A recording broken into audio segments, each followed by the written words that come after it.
Oke, shalom semuanya. Tuhan Yesus memberkati. God bless ya. Thank you kalau sudah hadir. Nah, yuk kita belajar saudaraku. Kita makin dalam nih. Kita gali tentang Yakub sampai sekarang menuju melebar kepada Terah, Abraham, Ishak. Masuk lagi kepada Nahor, masuk lagi kepada Ribka, masuk lagi pada Rahel. Sekarang yang terakhir kemarin kita masuk pada Lea, saudaraku. Bagaimana kerusakan keluarga yang dipilih Allah ini.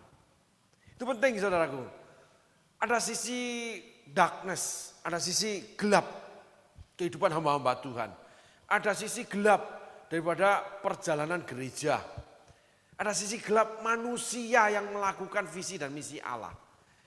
Ada sisi gelap di dalam hal mengoperasikan kegerakan pelayanan. Cara-cara yang tidak berkenan pada Tuhan.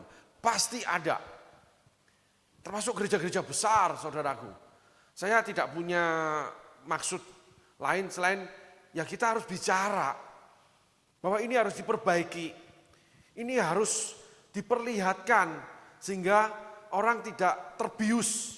Orang tidak tersihir dengan gereja-gereja pelayanan-pelayanan yang demikian hebatnya, tapi di dalamnya masih ada hal yang harus diperbaiki. Ada kekurangan-kekurangan, langkah-langkah yang salah. Gitu. Yang tidak selaras dengan Alkitab. Bukan untuk memojokkan, tapi untuk membangun saudaraku. Koreksi. Ini penting saudaraku. Harus ada yang namanya koreksi. Di dalam pemerintahan di dunia ini harus ada namanya oposisi. Justru menyempurnakan. Segala sesuatu dikerjakan oleh si pemegang tampuk kekuasaan. Demikian juga gereja. Sehebat apapun, demikian juga hamba Tuhan dipakai hebat apapun sama Tuhannya. Ada sisi manusianya yang harus diingatkan. Ada sisi kesalahan, kekeliruan, sisi kelemahan, kekurangan yang harus diingatkan. Sehingga gereja membangun, terus membangun dengan lebih baik. Gereja zaman ini kalau boleh kita buat persamaan sangat berbeda dengan gereja di zaman Pentakosta. Di zaman perintisan-perintisan penginjilan. Di mana para hamba-hamba Tuhan yang membangun juga sinode-sinode. Yang membangun kegerakan-kegerakan pelayanan yang hebat. Akhirnya menjadi kumpulan-kumpulan gereja yang hebat. Bagaimana mereka membangun dengan kuasa yang hebat dari Tuhan. Ini yang kurang di gereja pada masa ini. Di mana di dalam gereja banyak entertain yang dilakukan. Entertain yang menyangkut kekayaan dunia. Yang membuat akhirnya perbandingan untuk gereja-gereja yang dipakai di dalam perjalanan pelayanan-pelayanan kesederhanaan. Ke kampung-kampung, ke desa-desa. Yesus melakukan perjalanan ke kota ke kota. Yesus bertemu dengan yang namanya pejabat-pejabat negara. Yesus bertemu dengan pejabat-pejabat rohani. Yesus masuk bait Allah. Yesus masuk ke rumah orang Farisi yang kaya. Yesus ketemu dengan namanya perwira di Kapernaum dan sebagainya saudaraku. Tapi kuasa Yesus nyata. Pelayanan Yesus nyata dimanapun dia berada. Bertemu dengan siapapun nyata. Tidak ada perbedaan. Karena Yesus tetap melakukan apa yang dia terima dari Bapa di surga. Dia tetap seturut dengan namanya arahan atau perintah daripada Roh Kudus. Yesus sendiri tidak melakukan dari dirinya sendiri. Ditulis di Alkitab, anak tidak pernah melakukan dari anak sendiri. Tapi apa yang anak lihat, apa yang anak dengar, itu yang anak lakukan. Anak huruf besar. Yesus, apa yang dia lihat, dia dengar dari Roh Kudus. Ketika burung merpati turun di atas dia, itu yang dia lakukan. Sehingga kuasa Allah bekerja luar biasa. Yang lalu kita sudah belajar untuk kesaksian daripada penginjil Smith Wigglesworth. Di mana kuasa Allah bekerja. Bagaimana menyelamatkan seorang pemuda mau bunuh diri. Bagaimana di sebuah bar di kapal beliau naik ke atas namanya panggung. Di mana orang berdansa. Di mana bartender menuangkan minuman keras. Di mana beliau berdiri berkhotbah.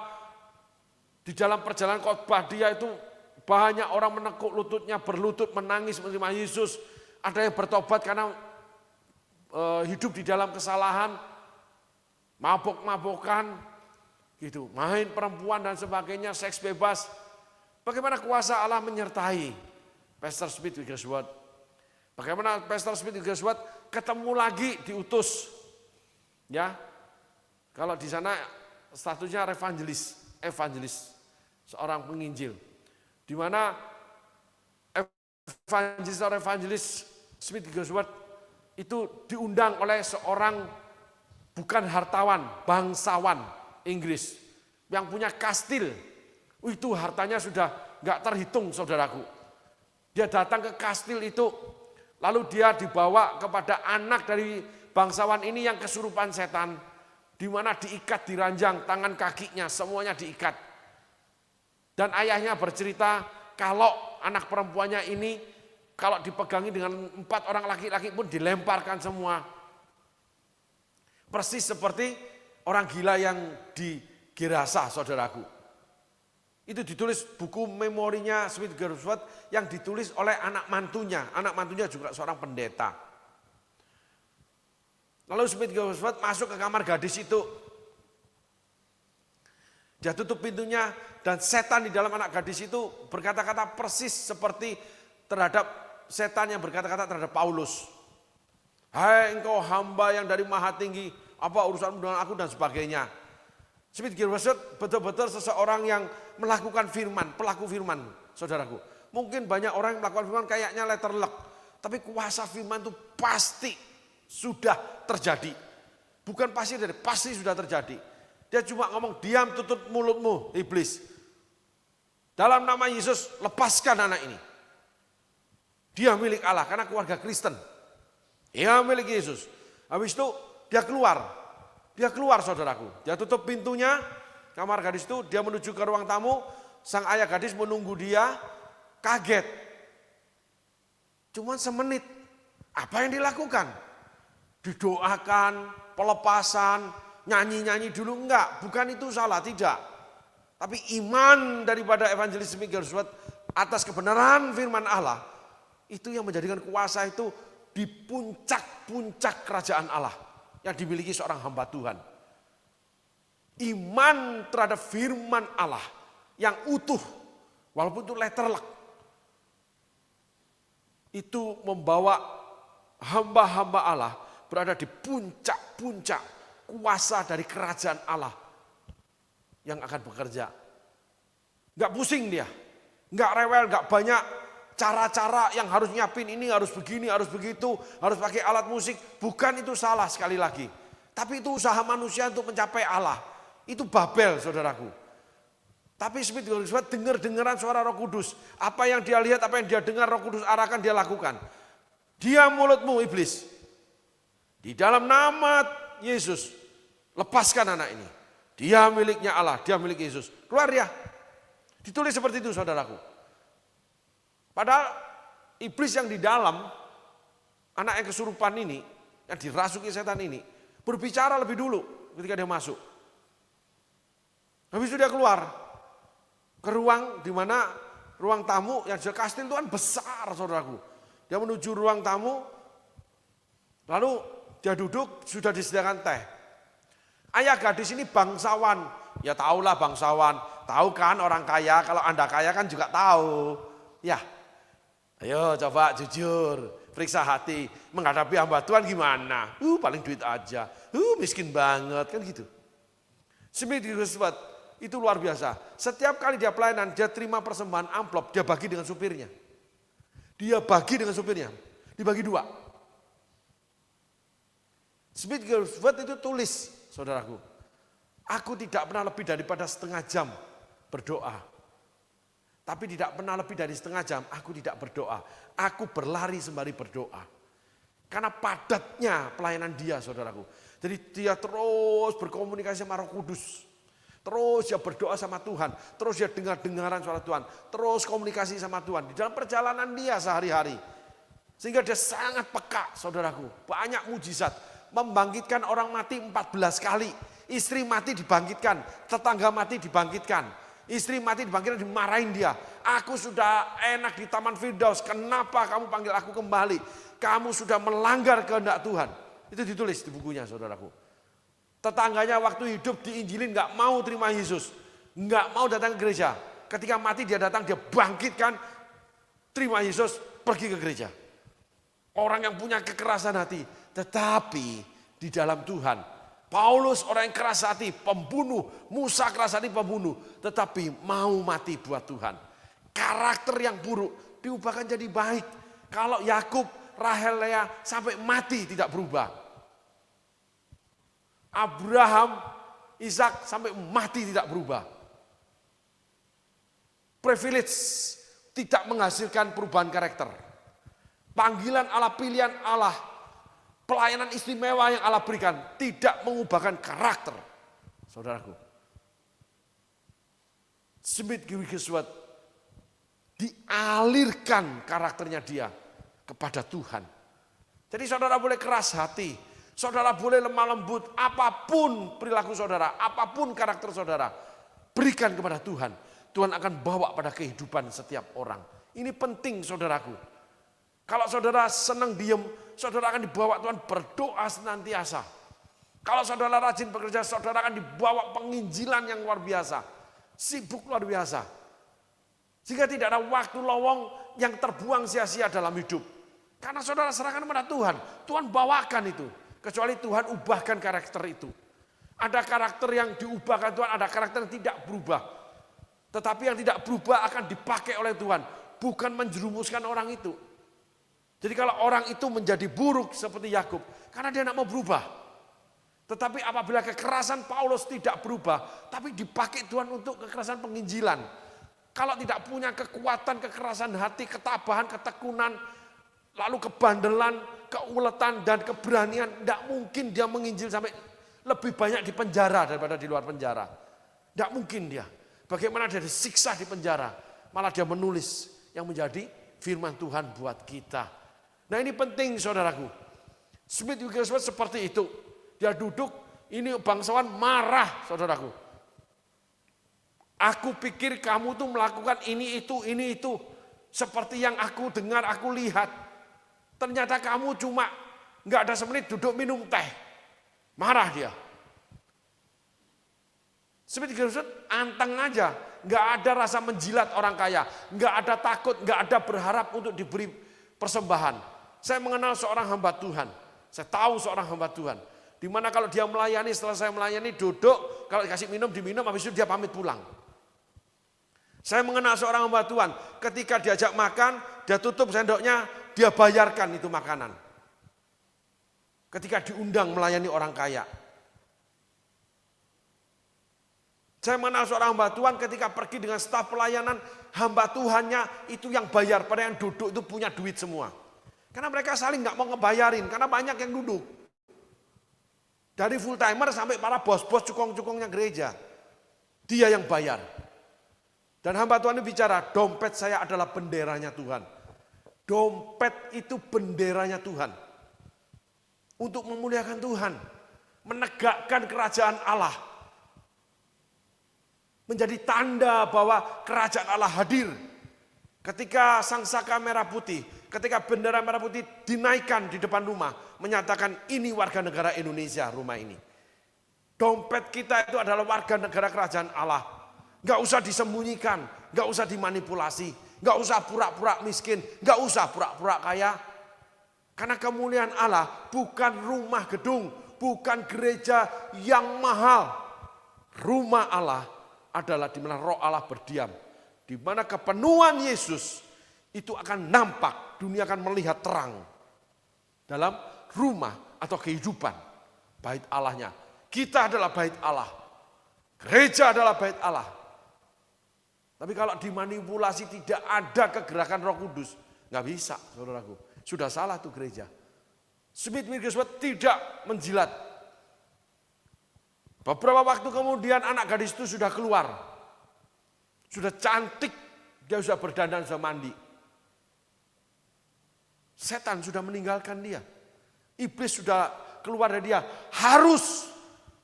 Karena nama Yesus dan iman dari bait Allah yang diutus Tuhan untuk menyatakan kuasa kerajaan Allah terhadap bangsawan ini. Itulah Tuhan. Itulah kehendak Tuhan, kerinduan hati Tuhan. Itulah namanya memuliakan Yesus. Bangsa ini memuliakan aku dengan bibirnya, tapi hatinya menjauh daripadaku. Banyak orang menyebut Tuhan, Tuhan. Tetapi, baca itu saudaraku. Pada akhir zaman akan banyak orang berseru-seru Tuhan, Tuhan. Aku sudah bernubuat, aku sudah berpuasa, aku sudah melakukan, mengusir setan, aku sudah begini. Yesus cuma ngomong, nyah kamu dari hadapanku, membuat kejahatan. Saudara bicara Tuhan, KTP saudara Kristen, saudara pergi ke gereja sekalipun. Tapi kalau kehidupan saudara salah pembuat kejahatan, saudara akan diusir Tuhan. Nyah kamu dari hadapanku, membuat kejahatan. Masuk neraka kamu. Ini kebenaran saudaraku. Ini bukan halusinasi. Ini janji Alkitab, sama dengan berilah maka kamu akan diberi. Sama dengan barang siapa menerima Yesus sebagai Tuhan dan Juru Selamat, dia dan seisi rumahnya akan diselamatkan. Ini tulisan yang sama, janji yang sama. Sehingga janji ke neraka pun, lautan api dan belerang di mana ada lolong dan retak gigi, itu juga berlaku. Pengusiran Tuhan, nyah kamu dari hadapanku, terhadap Petrus, terhadap setiap anak-anaknya yang berbuat kejahatan, terhadap hamba-hambanya yang punya manipulasi, yang gak mau berubah, yang tidak mau bertobat, tetap berlaku. Alkitab tegak berdiri, gak bisa digoncangkan, gak bisa dibalikan, gak bisa digeser. Dia tetap ada di Golgota. Jalan salib, tangga salib. Pada satu bukit jauh dari sini.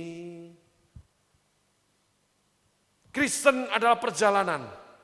Salah satu tujuan yang Tuhan tetapkan, Bukit Golgota. Di sana Tuhanku telah mati. Mati keinginan, mati ambisi, mati berbuat dosa, mati karakter yang buruk. Ku datang pada salib itu.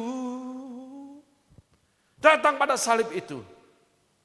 Ku kenang cintanya Tuhanku. Di situ kamu akan mengenal kasih Tuhan.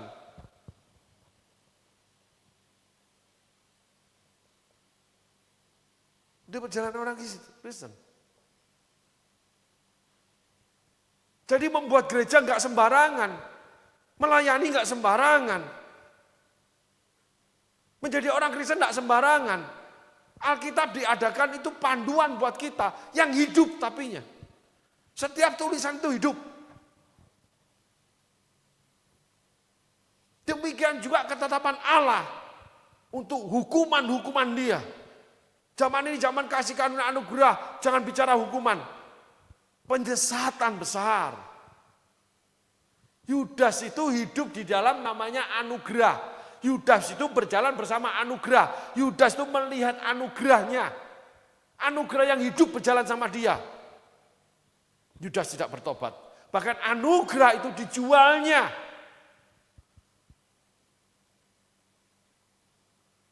Mujizat. Kekayaan tidak akan mengubahkan seseorang. Yudas 3,5 tahun melihat mujizat itu. Jelas-jelas nyata Yesus itu Tuhan. Tetap Tuhannya dijual. Jelas-jelas banyak orang Kristen mengalami bagaimana Allah bekerja. Persis seperti Lea. Tetap hidupnya mengikut dunia. Bisnis dengan tipu dusta, licik, berbohong itu adalah sudah biasa seperti nafas.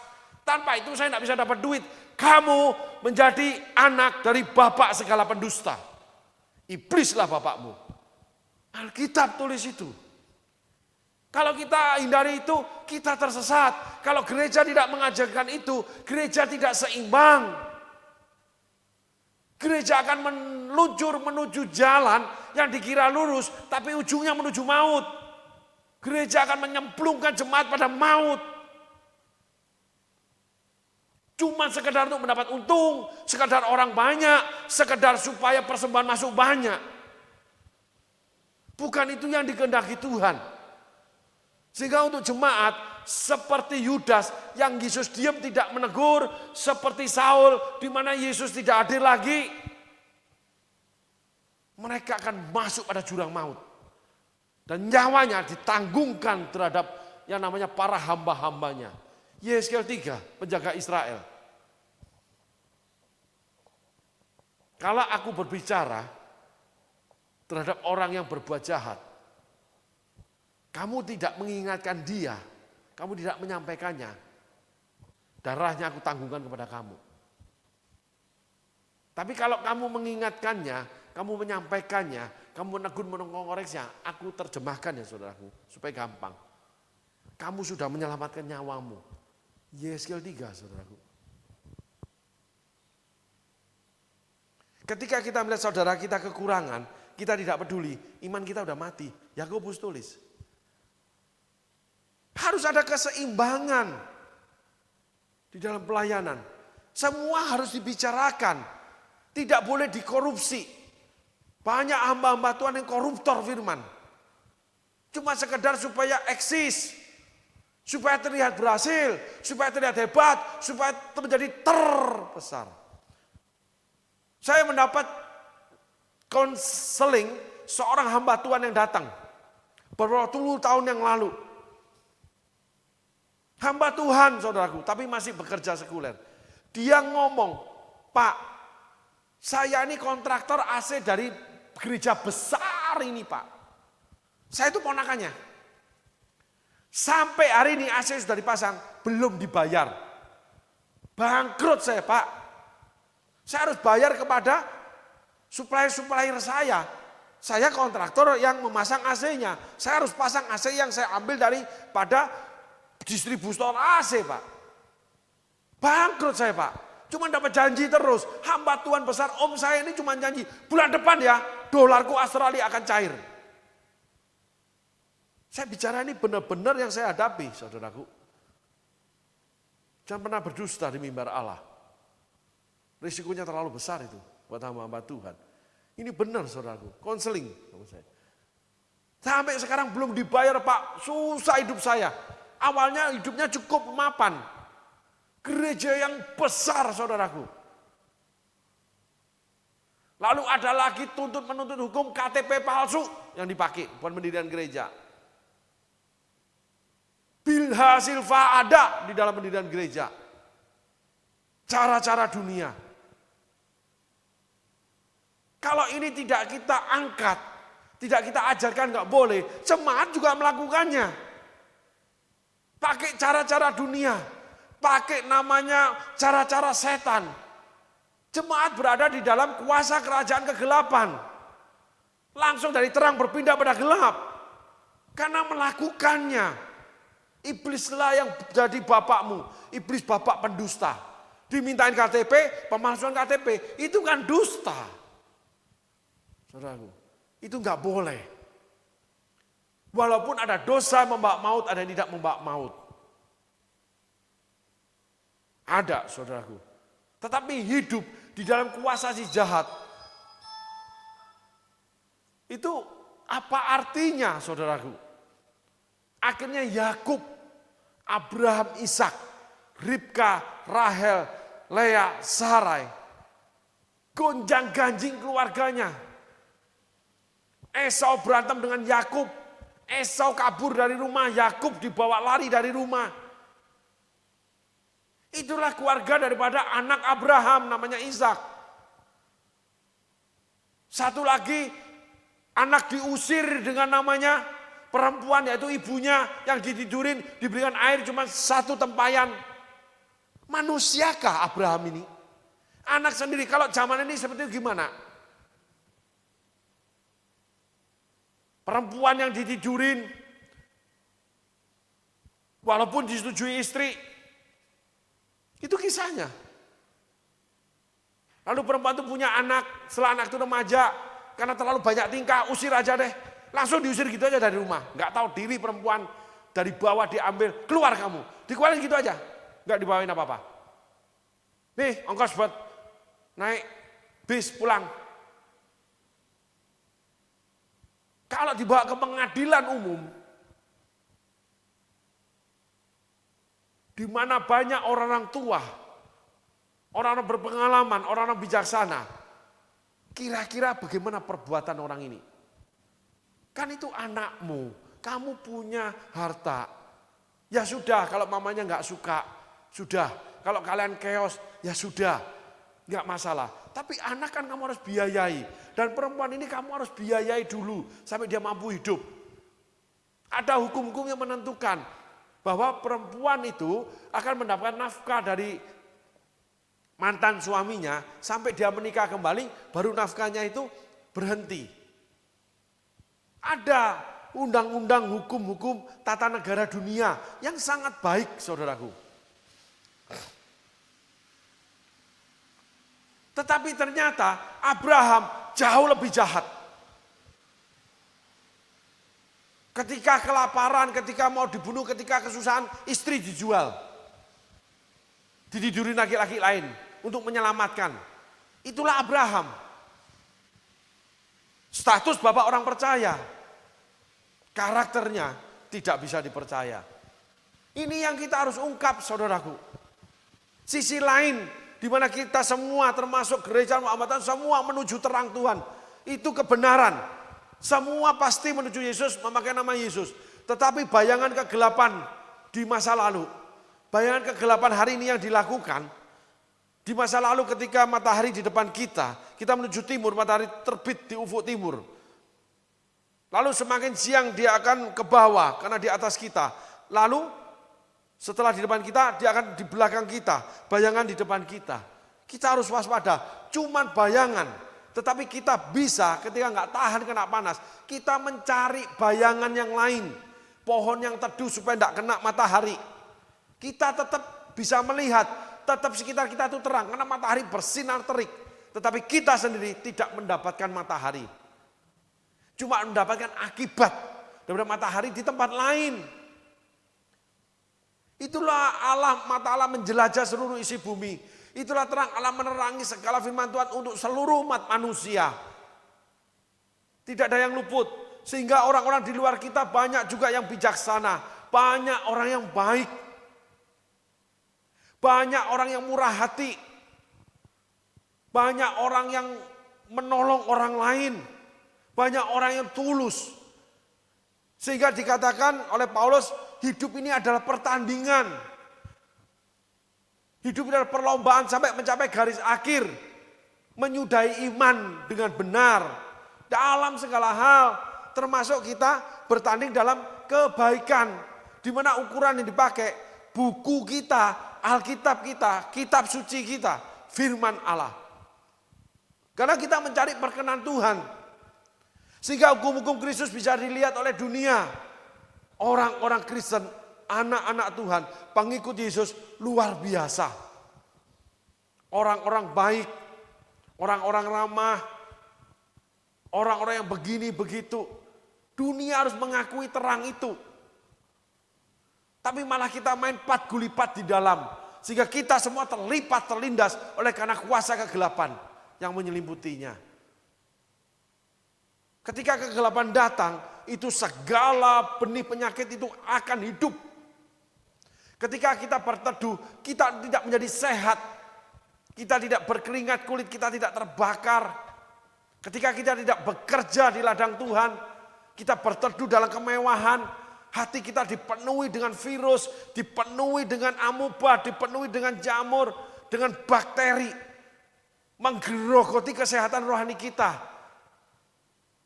Menghabiskan manusia rohani kita. Sehingga kita menjadi manusia rohani yang sakit-sakitan, lemah, lalu punya penyakit kronis, penyakit bawaan, dosa lama dilakukan, lalu berkembang menjadi dosa baru, menjadi hamba Tuhan makin jahat, makin sombong. Dulu enggak seperti itu, mentang-mentang sekarang sudah jadi seorang pendeta. Saya mengenal orang-orang seperti itu. Ketika berjalan bersama-sama miskin, waduh kita lebih daripada saudara. Punya segala sesuatu dibagi, betul-betul lebih dari saudara.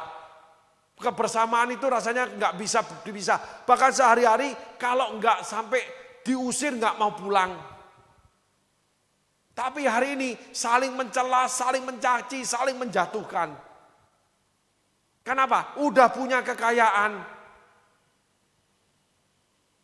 Saling tonjok, saling pukul. Lebih daripada orang dunia. Awalnya lebih dari saudara. Tapi akhirnya tidak menjadi contoh. Masing-masing punya keinginan sendiri. Karena sudah punya mobil, punya rumah, punya pekerjaan, punya penghasilan. Udah bisa pergi kemana-mana. Udah dihormati orang. Saling bunuh mereka. Banyak seperti itu. Itulah perpecahan gereja. Itulah pemberontakan di gereja. Menjadi tidak sehat rohaninya. Karena berteduh di dalam kekayaan. Berteduh dalam kejayaan. Sehingga melakukan kejahatan kalau bohong itu nggak apa-apa. Bahkan ada pengajaran bohong putih. Mana ada bohong putih? Ini kebenaran saudaraku. Tuhan cuma minta kita belajar melakukannya. Jatuh bangun lagi. Capek berjalan lebih lambat tapi tetap berjalan. Terus mengikuti pertandingan. Start pertama mungkin kita terlalu cepat. Tapi yang penting kita mengakhirinya. Walaupun mungkin kita bukan sang juara. Tapi saudara harus ingat. Sang juara bukanlah sang pemenang. Seorang pemenang bukanlah seorang juara. Saudara perhatikan ini. Seorang pemenang kehidupan. Orang yang mampu menjaga eksistensinya sampai garis akhir. Seorang pelayan Tuhan yang menang. Dia mampu menjaga eksistensinya sampai garis akhir. Walaupun dia tidak menjadi besar pelayanannya. Tidak menjadi kaya pelayanannya. Tidak menjadi banyak jemaatnya. Tapi dia tetap melayani Tuhan konsisten sampai garis akhir. Sehingga di dalam pertandingan lari itu bukan satu orang yang mengikutinya. Bahkan maraton itu ribuan orang. Megatron itu ribuan orang. Bahkan kita boleh yang terakhir, tapi kita mencapai garis finish. Itulah yang dikatakan Paulus. Aku sudah mengakhiri pertandingan, bukan memenangkan pertandingan.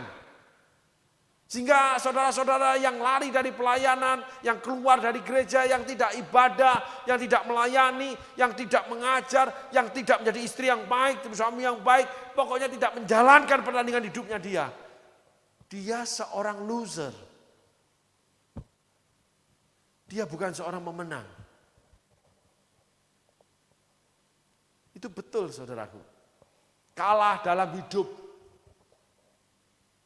Mungkin orang itu hidupnya sederhana, tapi keluarganya bahagia.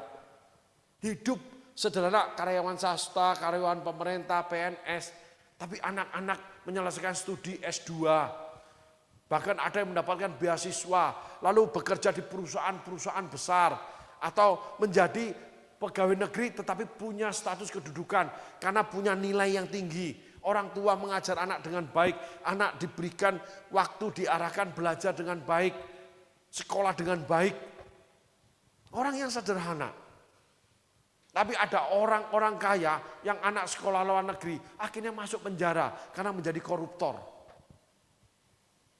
Orang yang merusak masyarakat, orang yang mengambil haknya masyarakat. Masa bansos dikorupsi? Bantuan sosial buat orang miskin itu dikorupsi. Di mana hati nuraninya? Masa uang negara dipinjemin lalu enggak dibayar dikemplang lari ke luar negeri? Hamba Tuhan. Inilah gereja kerasukan setan. Bait Allah kerasukan setan. Hamba Tuhan kerasukan setan. Karena tidak ada yang namanya api penyucian Roh Kudus. Karena sudah terpengaruh seperti Lea. Padahal awalnya itu baik. Abraham itu turut taat sama Allah. Tapi ada koreksi besar dari hidup dia. Bagaimana istrinya itu diserahkan pada Fir'aun dan seorang raja lagi. Bagaimana dia mengusir Hagar, mengusir Ismail yang usianya belasan tahun, sudah remaja, yang dari bayi dia gendong. Yang belum ada Ishak. Setelah Ishak lahir, Sarai marah karena Hagar ini tidak menghormati nyonyanya. Saenake dhewe waswombong. Akhirnya Sarai berontak, Sarai punya anak. Lalu anak ini mungkin dianiaya oleh kakak tirinya. Ishak dianiaya oleh Ismail. Mungkin bermain kesenggol jatuh, marah, teriak. Pokoknya kalau kamu tidak buang tuh anak, tidak usir nih perempuan, aku akan pulang, aku akan lari. Gitu kurang lebih saudaraku. Akhirnya Abraham mengusir gitu aja. Gitu aja. Kalau Abraham mengasihi Hagar, dia akan, udah kamu pergi, aku bawain 1000 onta. Aku bawain kamu jadi peternak ya di sana ya. Aku bawain kamu ini untuk kehidupan Ismail nanti ya. Supaya dia jadi peternak yang tangguh, dia punya kekayaan, dia bisa hidup. Enggak, cuma dikasih air 1 tempayan. Orang seperti apa itu? Itulah privilege, itulah anugerah. Semua orang dipanggil sama Tuhan, lalu dipanggil lagi untuk melayani. Itu cuma anugerah. Semua orang diberikan kedudukan, jabatan, diberikan status yang baik. Itu adalah anugerah, itu privilege Allah. Tapi tidak semua orang menghargai anugerah privilege Allah. Tidak semua berjalan di dalam anugerah privilege Allah, itu melakukan kehendak Allah. Bahkan hidup di dalam jalan-jalannya. Sehingga terjadi kerusakan Abraham, Ishak, Yakub, Sarai, Ribka, Rahel, dan Lea. Akhirnya Lea pun terseret arus itu. Di awal berdoa kepada Tuhan, Tuhan buka kandungannya. Di awal berdoa, Tuhan berkati saya melayani Tuhan, saya mau ini. Tuhan berkati. Tapi setelah berkat diterima, tidak melayani Tuhan. Terang-terangan tidak melayani Tuhan. Lalu mengambil segala sesuatu sebagai namanya perempuan yang kamu beri. Pelayanan disalahkan, pastor disalahkan, gereja disalahkan. Lalu mulai sounding kemana-mana. Kenapa saya keluar? Itu saudara. Nah itulah Rahel, itulah Lea. Semuanya diawali dengan yang baik. Mungkin punya kasih mula-mula. Lea dibukakan kandungannya sama Tuhan. Punya anak 4 anak kandung. Dari suami yang diharapkan cinta karena dia kurang dicintai. Setelah itu bukan hanya cintai, lebih erat sampai Yakub marah sama Rahel. Aku gak pengganti Allah. Karena sudah punya 4 anak lucu-lucu. Anak laki-laki gagah-gagah. Tapi ketika Rahel mengambil budaknya, lalu diaku sebagai keturunannya, manipulasi. Dia ikut manipulasi. Karena di dalamnya ada persaingan. Banyak orang miskin ketika diberkati Tuhan, akhirnya jadi murtad sama Tuhan. Karena di dalamnya memang menginginkan kekayaan saja. Tuhan cuma dipakai sebagai selimut. Tuhan cuma dipakai sebagai jubah atau jaket. Domba. Di dalam hatinya cuma ingin kaya. Perbuatanmu berbicara lebih keras daripada janjimu. Janjinya muluk-muluk sama Tuhan. Awalnya nangis-nangis sama hamba-hamba Tuhan. Minta didoakan. Datang munduk-munduk ke gereja. Ketika sudah diberkati, berkelahi dengan setiap orang di gereja. Berkelahi dengan pastor, dengan hamba-hamba Tuhan di gereja. Tinggi hati, saya sudah memberi, saya sudah sanggup berdiri tanpa gereja. Dulu kenapa ngenger di gereja? Kenapa datang ke gereja? Kenapa hidup bersama pastornya? Karena yang dicari bukan Tuhannya. Sederhana sekali. Tuhan cuma jalan untuk memenuhi, mendapatkan apa yang diingini hatinya. I'm the way. Kamu cuma ketemu jalan. Jadi setiap orang kalau punya motivasi apapun diingini ketika berjumpa sama Tuhan, dia bisa mendapatkannya. Pakai cara apapun dia bisa mendapatkannya. Babel tulis, apapun yang diingini manusia setelah ini akan, apabila dia menginginkannya, bila dia tekun mengejarnya, akan didapatkannya. Baca Babel, saudaraku. Yang salah pun bisa didapatkan loh. Sehingga orang itu sepertinya Tuhan, tapi akhirnya tidak. Karena cuma I'm the way, I'm the truth, I'm the life, itu enggak ada. Di perjalanan tadi sebelum saya recording, tiba-tiba saya teringat. Akulah jalan, akulah kebenaran, akulah hidup. Jesus is the way. Jesus is the truth. Jesus is the life. Cuman maunya the way saja. Sehingga pada akhirnya pada lari semua. Anak bungsu yang minta harta waris. Ingat anak bungsu yang dapat harta waris itu. Tuhan bicara dengan sulung. Sulung marah bicara, aku tidak pernah kau pestakan, aku sudah melakukan semuanya. Bapaknya jawab begini saudara, itu jadi rema banget. Jadi kehidupan buat setiap kita. Bahwa aku itu selalu bersama-sama kamu. Dan semua milikku itu milikmu. Itulah untuk anak-anak Tuhan yang menjadi sulung. Yang terus bekerja untuk Bapa di surga. Walaupun pekerjaannya di dunia sekuler.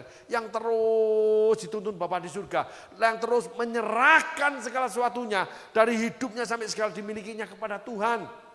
Saya pernah sekali saudaraku ditegur Tuhan. Saya pernah salah berdoa. Saya bilang Tuhan apa yang belum aku serahkan. Dengan gagah saya menghadap Tuhan. Karena memang kehidupan saat itu saya betul-betul diuji. Saya betul-betul mau di jalan Tuhan. Mau diludahin, diinjak, diusir. Tidak dipedulikan, dikata-katain. Keset lebih berharga dari saya. Itu benar saudaraku. Bahkan kalau makan sembari air mata menetes, ingus menetes itu udah biasa. Makanan basi itu bagi saya tidak basi. Kalau tidak dibukain pintu itu sudah biasa. Kalau diusir itu udah biasa. Berbeda banget bumi dan langit dengan hari ini saudaraku. Tuhan meletakkan mahkotanya. Beda saudaraku. Nah, ketika saya berdoa tanya gitu, Tuhan ngomong sampai saya kaget, enggak mengira rumah tanggamu serahkan sama aku.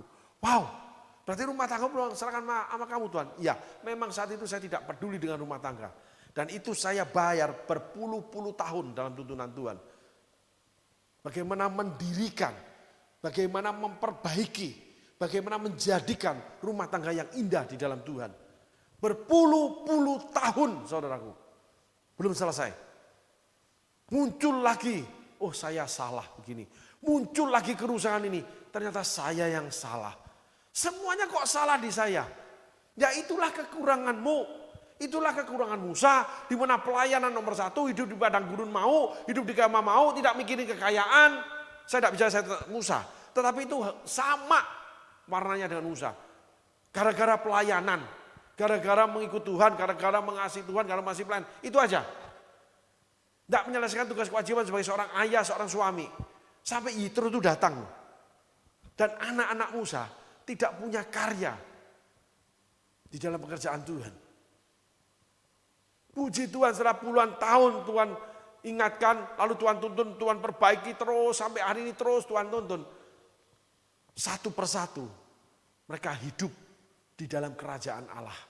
Satu persatu punya karakter. Di mana Tuhan pimpin, Tuhan bentuk dari gereja-gereja lokal.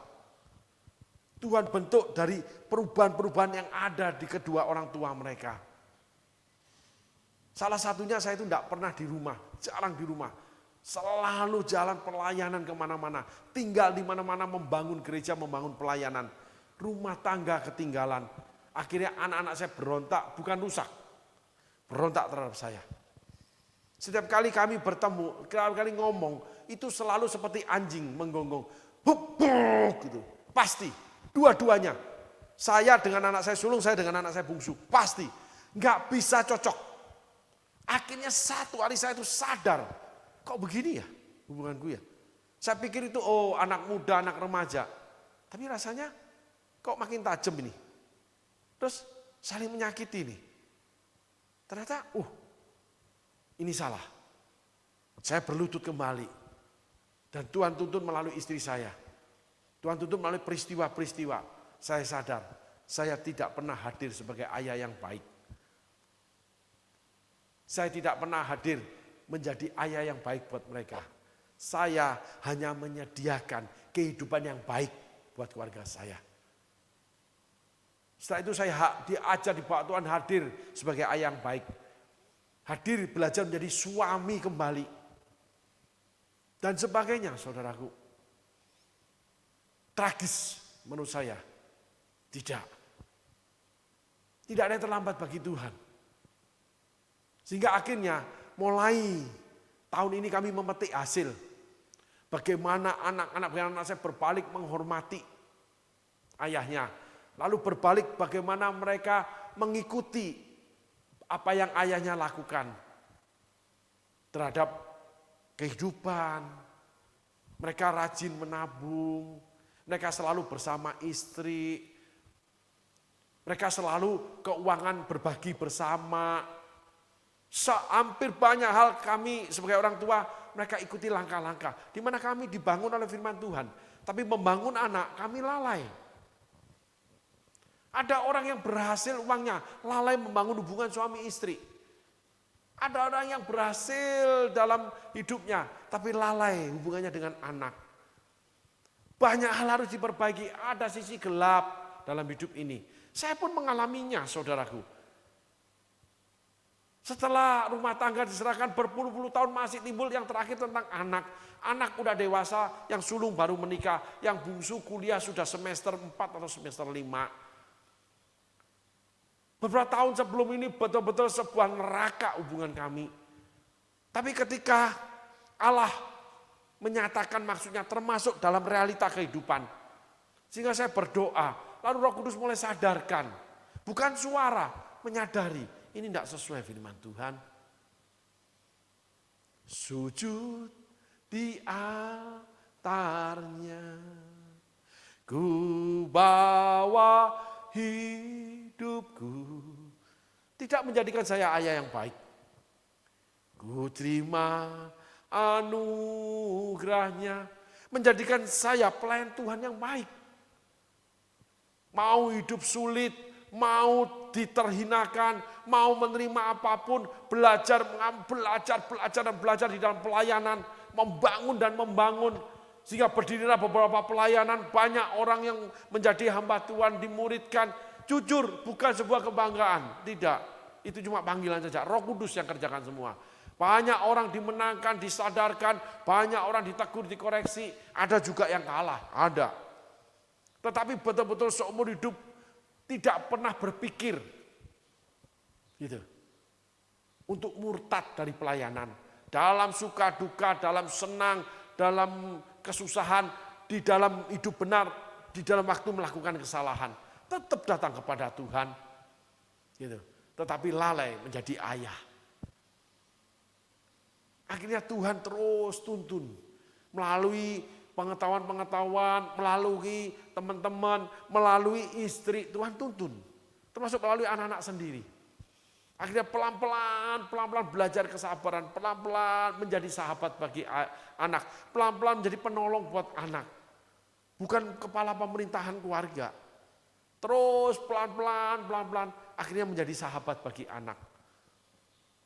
Masih belum selesai, masih ada beberapa persen yang harus diselesaikan.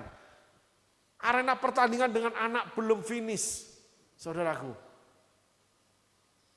Nah inilah sisi kegelapan yang dipunyai, khususnya pribadi saya. Lalu ada beberapa hal karakter yang harus diperbarui. Banyak sekali, ada sisi gelap di depan dan yang saya lihat, termasuk di masa lalu saya. Karena setiap hari matahari itu terbit dari timur, tenggelam di barat. Jadi setiap hari kita pasti melihat kegelapan kita, dari awal di masa lalu kita, lalu di tengah hari kita lihat apa yang kita lakukan sekarang ini yang salah, sampai di masa depan ini nanti kita menjadi buruk kalau saya lakukan seperti ini. Terus bersekutu sama Tuhan. Sehingga segala sesuatu Tuhan ikut campur tangan, walaupun tidak 100% benar, tidak mungkin. Walaupun tidak 100% sempurna.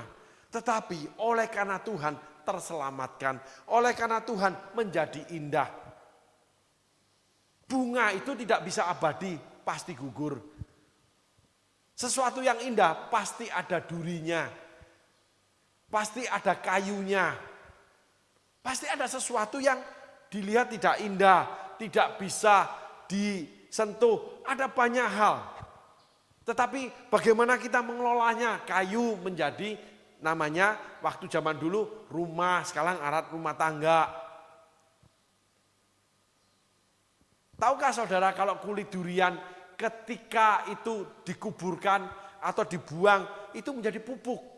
Kulit pisang yang tidak berguna jadi pupuk. Daun-daun kering yang turun menjadi pupuk. Segala sesuatu yang dari bumi ketika busuk masuk ke bumi itu jadi pupuk. Segala sesuatu Tuhan berikan itu indah. Kekerasan Paulus itu malah menjadikan Paulus itu tahan menderita bersama Tuhan. Kekerasan Musa yang namanya anak yang terbuang, inner healing. Sampai ditolak Tuhan. Tidak boleh masuk tanah perjanjian. Membuat Musa rela tinggal di padang gurun. Daripada tinggal di istana.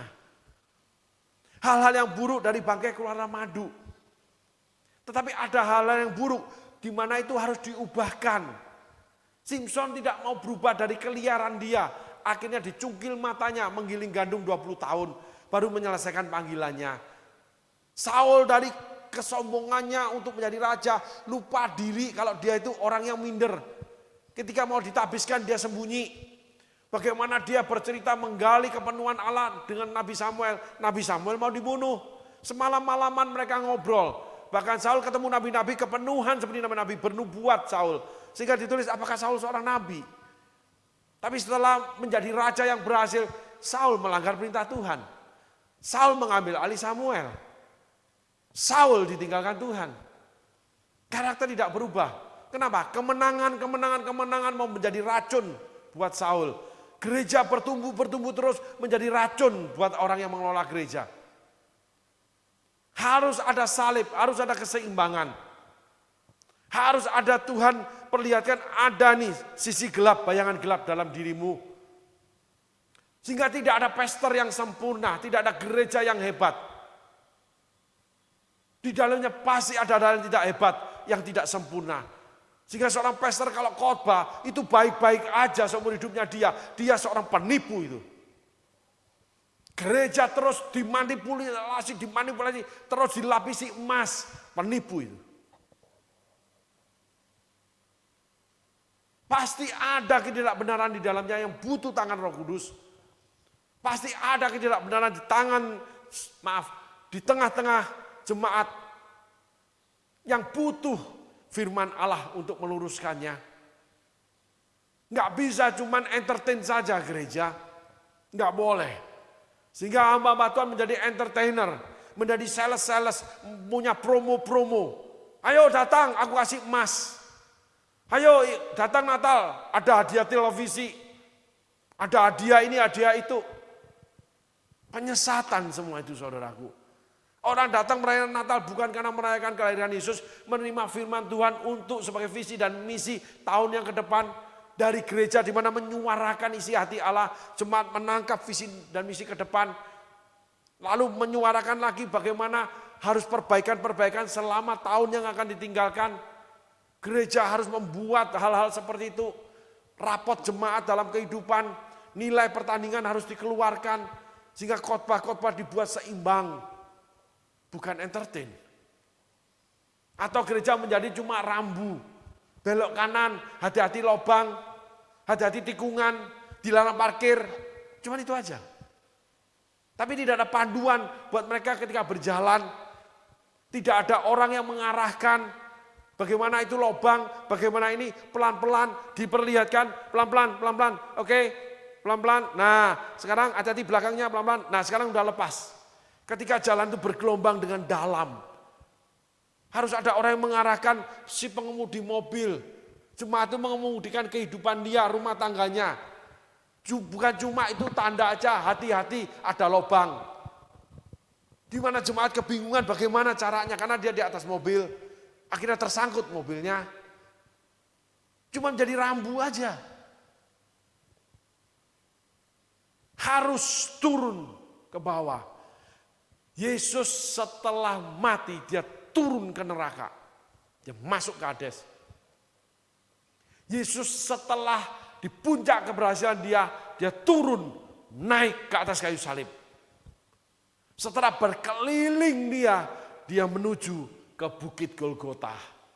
Dia pikul salib itu. Yang diawali dengan cambukan dan pukulan.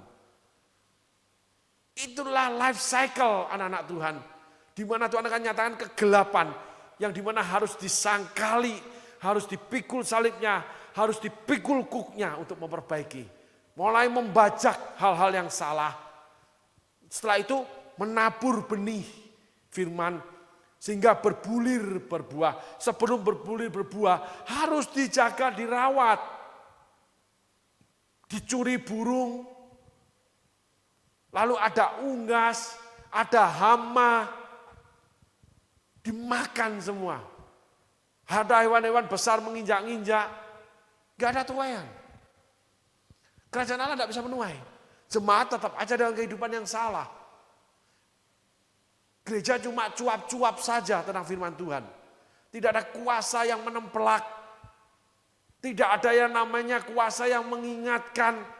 Aduh, saya kok rasa itu saya ya. Tidak ada kuasa yang menyadarkan, oh ternyata salah ya.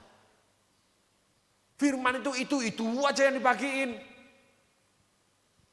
Jujur seringkali saudaraku, mendengarkan khotbah, oh ini sama dengan yang lain.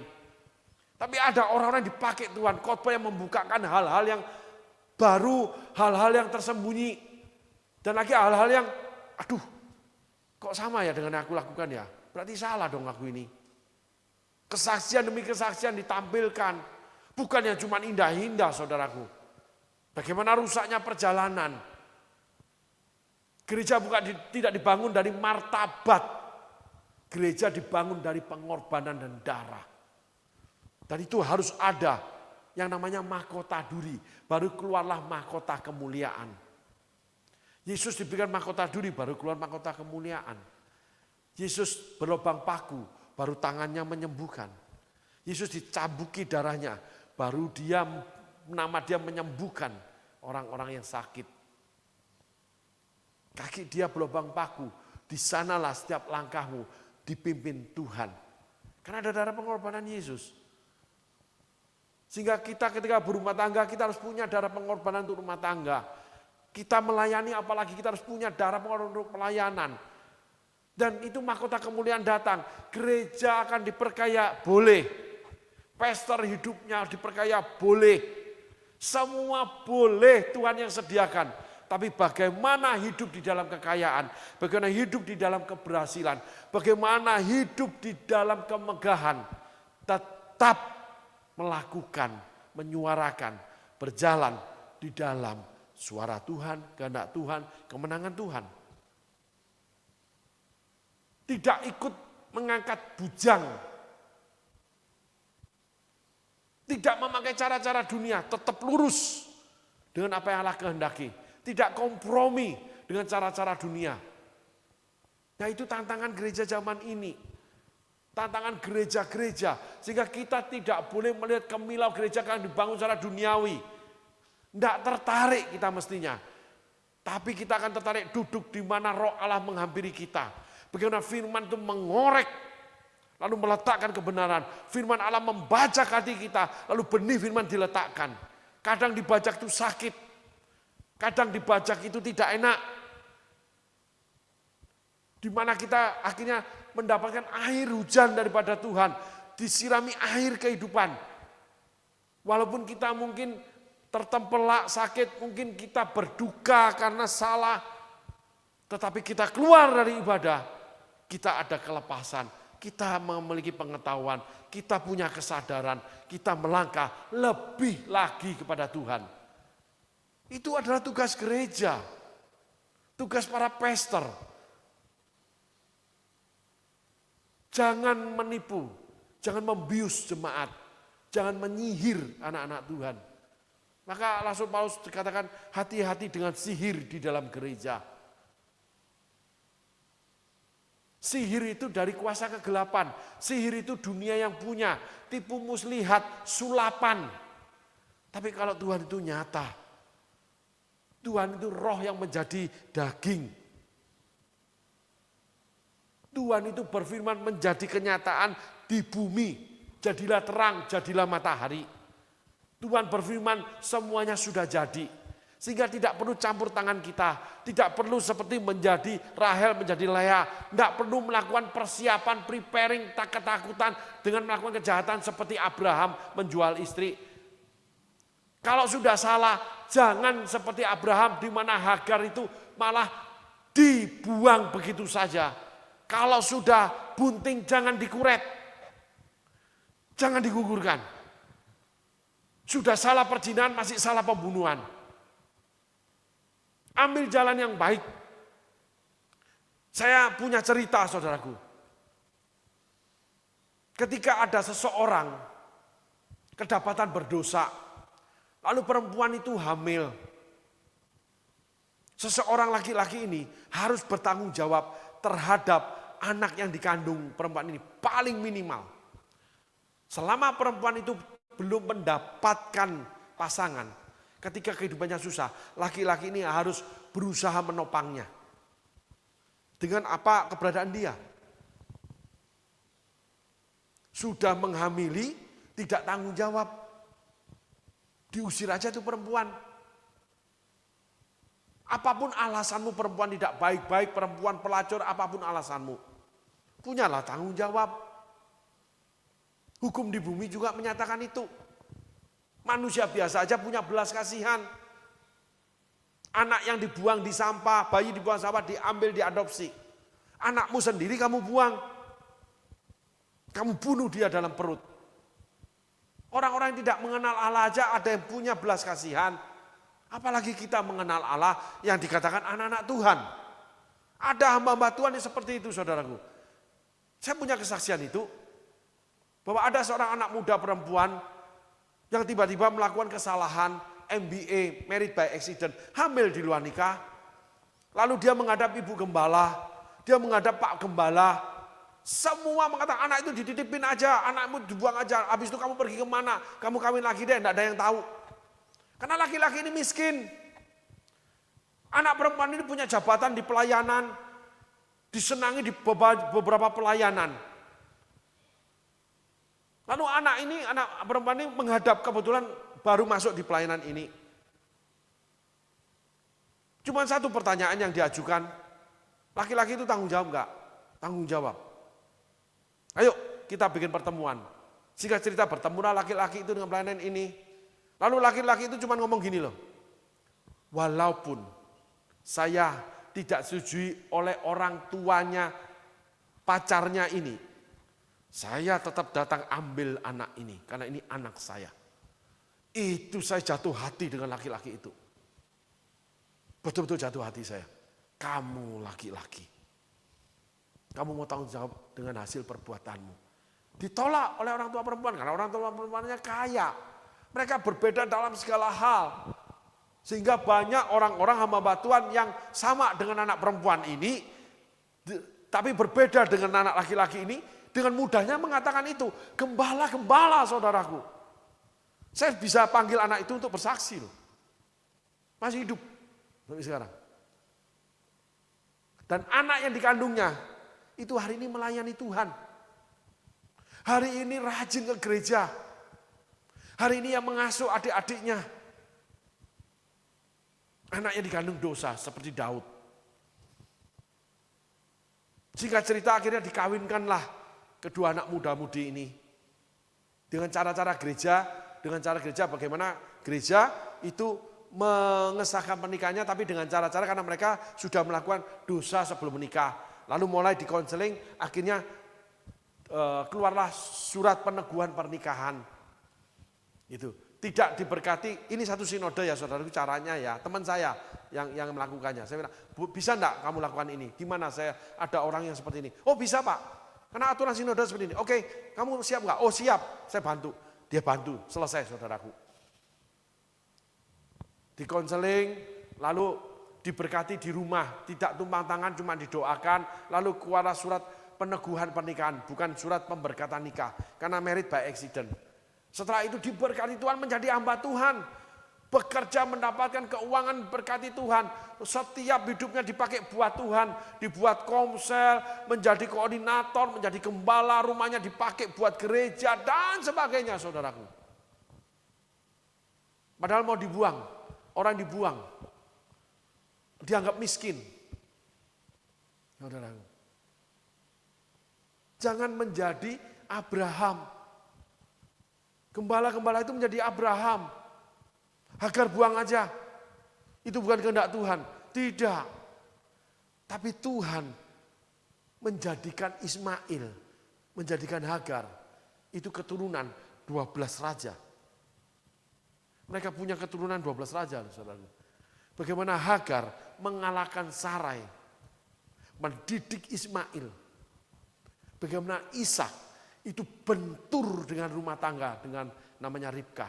Bagaimana Ishak mendidik Esau liar pemberontak, lari dari rumah. Yakub dibawa lari dari rumah, berkelahi kakak beradik. Kalau Esau tidak, melahirkan 12 raja.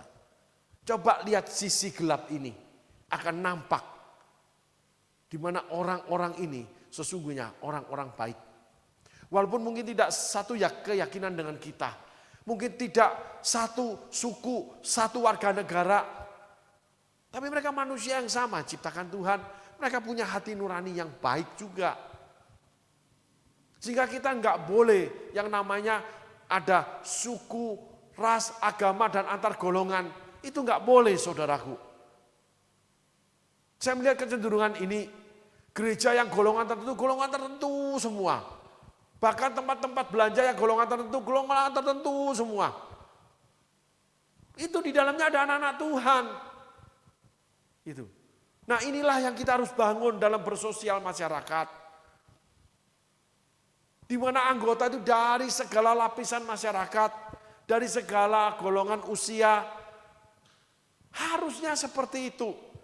Enggak pastor yang hebat dikelilingi orang kaya semua. Saya punya kesaksian itu, saudaraku. 2 kali dalam hidup saya gagal menyatukan kedua golongan ini. Ada golongan kaya. Ketika berjalan sama pastor pergi nih, nongkrong, ngopi, makan. Ketika ada banyak orang, yang kaya nggak kuat duit kok, nggak kuat duit. Pastor yang kuat duit. Lalu bisa golongan kaya ini kalau makan, ngajak makan, nggak ada ngajak makan si miskin. Mereka golongan ini, ayo kita makan, tapi itu terus hilang setelah ibadah. Karena mereka makan bersama. Yang miskin ditinggalin. 2 kali saya menemui ini. Saya berusaha menyatukan soalnya. Pun waktu selesai ibadah, yang kaya ngobrol dengan yang kaya, miskin dengan yang miskin. Enggak ada itu yang kaya bersama miskin, miskin bersama kaya. Coba saudara perhatikan di gereja. Pulang gereja udah bubar jalan aja. Seperti orang nonton bioskop, seperti orang habis makan di restoran. Pelayan gue kasih tip, udah selesai, pulang. Tukang parkir gue kasih parkir, pulang. Enggak ada namanya citra gereja yang ada di dalamnya. Gereja hari ini cuma menjadi Tuhan yang menjadi pribadi, bukan Tuhan untuk masyarakat umum. Ini kenyataan, saudaraku. Bahkan ada pendeta yang dikawal, saudaraku. Wow, bayar tukang pukul. Di Indonesia ada, di luar negeri ada. Benar-benar, saudaraku, masuk ke YouTube.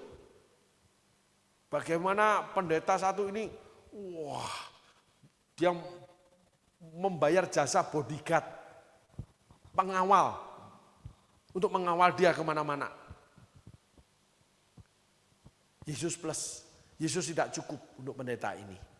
Firman Tuhan tidak cukup untuk pendeta ini. Dia harus mengadakan sendiri keamanan dia.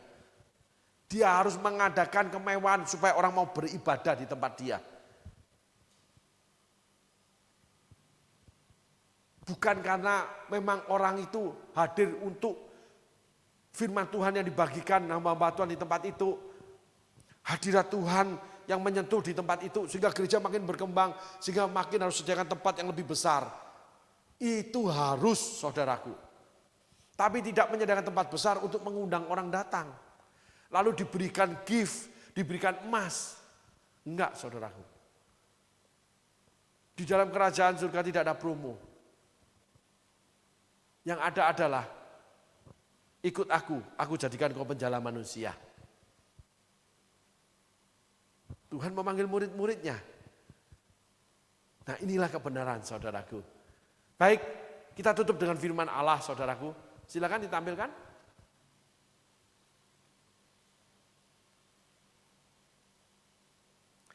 Ketika Ruben pada musim menuai gandum pergi berjalan-jalan, didapatinya lah di padang buah Dudaim, lalu dibawanya kepada Lea ibunya. Kata Rahel kepada Lea, berilah aku beberapa buah Dudaim yang didapat oleh anakmu itu. Ayat selanjutnya.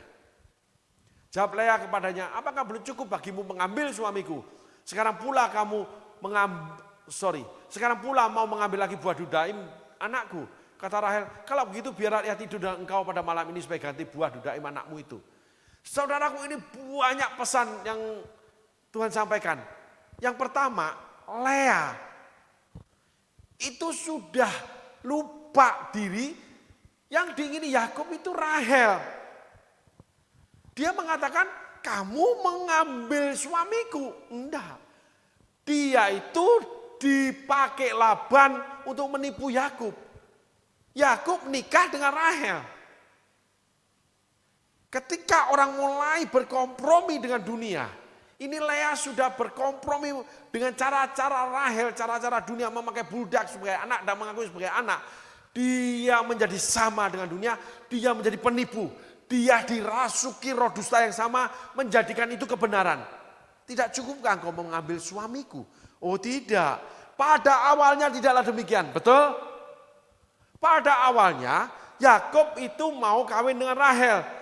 Laban bilang iya, tapi kamu kerja 7 tahun. Dan Laban pasti kita kasih tahu Rahel. Karena itu Yakub bicara terang-terangan. Lea tahu bahwa Yakub calon suami Rahel. Tapi akhirnya ayahnya memerintahkan, Lea, kamu menjadi istri Yakub sekarang. Yakub bilang, aku bukan mau ini, aku mau Rahel. Tetap ditolak Lea itu. Lalu Yakub memaksa, 7 tahun lagi kamu boleh kerja. Oke, kamu harus terima Lea dulu, karena enggak bisa kalau enggak anak sulung dulu. Oke. Lalu Yakub tidak mencintai Lea, dia mencintai Rahel. Dan Lea berusaha, Tuhan tolong dibuka rahimnya, punya anak kandung. Tapi kan pada awalnya Yakub ingin jadi suami Rahel, bukan suami Lea. Oleh karena pihak ketiga menjadi suami. Enggak. Tetap berjalan waktu, Yakub lebih cinta pada Rahel. Baru setelah lebih daripada waktu punya anak 4, Yakub pelan-pelan mulai mencintai Lea. Lalu mulai lebih erat dengan Lea. Tapi Lea lupa diri. Orang-orang ketika sudah menyerahkan hidup kepada Tuhan, lalu dia berkompromi menginginkan dunia, dia sudah lupa diri. Roh dusta sudah masuki dia, jadi segala dusta, segala tipu muslihat dunia, segala tipu dunia, bagi dia itu adalah kebenaran. Dan dia sendiri itu menjadi sosok yang dia lupa dari mana dia dan siapa dia. Itulah Daud ketika menjadi raja. Dari mana kamu aku ambil? Kenapa kamu berbuat jahat terhadap Uria? Allah mengingatkan, dari mana kamu aku ambil? Sekarang kamu raja yang dihormati, ditakuti, semua orang memberikan kamu hasil jarahan, upeti dan sebagainya. Peperanganmu menang terus, tapi sebenarnya kamu adalah gembala kambing domba. Sebenarnya kamu cuma meniup seruling kecapi. Tetapi aku yang mengajarkan kamu untuk mengangkat busur. Daud menulis di Mazmur, Allah mengajar aku untuk mengangkat busur atau menarik busur. Allah yang mengajar Daud berperang.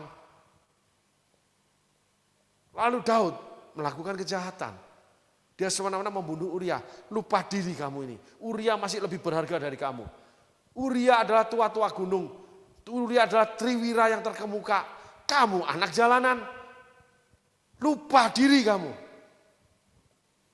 Beraninya kamu membunuh Uria yang udah setia sama kamu. Itulah Lea. Itulah orang-orang yang akhirnya karena keinginannya mereka melakukan segala sesuatu seturut dengan dunia. Keinginan mereka sama dengan dunia. Mereka lupa mereka siapa.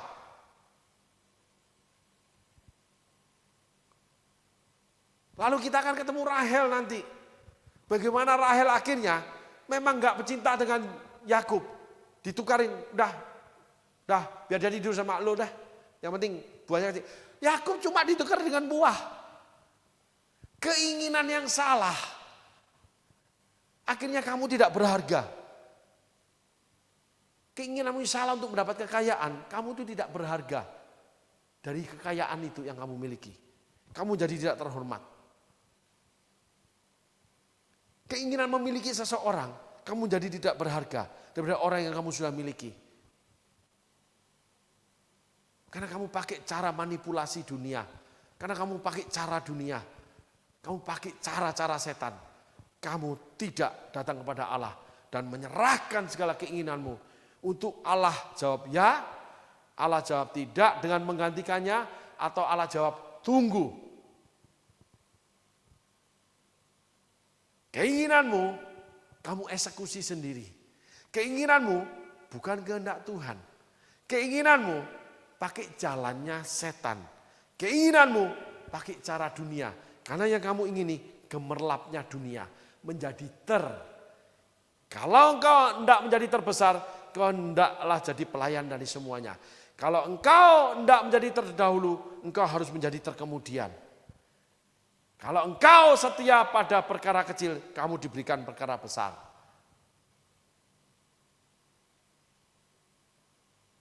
Halo. From zero to be hero. From nothing to be something. Karena kemuliaan Tuhan yang menyinari setiap langkah dan segala sesuatu yang kita kerjakan. Tuhan Yesus berkati. Terima kasih saudaraku.